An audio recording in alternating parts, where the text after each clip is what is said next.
మన జీవితంలో సంశయాలు, యుద్ధాలు సహజం. ఈరోజు మనం ఆ మహాభారత సంగ్రామం ఎక్కడ మొదలైందో తెలుసుకుందాం.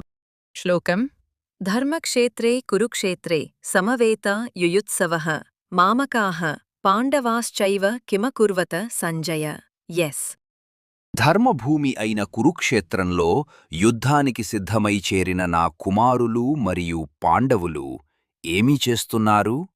అని ధృతరాష్ట్రుడు సంజయునిని అడుగుతున్నాడు. ఇక్కడ ధృతరాష్ట్రుడు తన కొడుకులను మామకాహ అంటే నావాళ్ళు అని, పాండవులను నావాళ్లు కాదు అనే పద్ధతిలో వేరుచేసి చూడటం గమనించవచ్చు.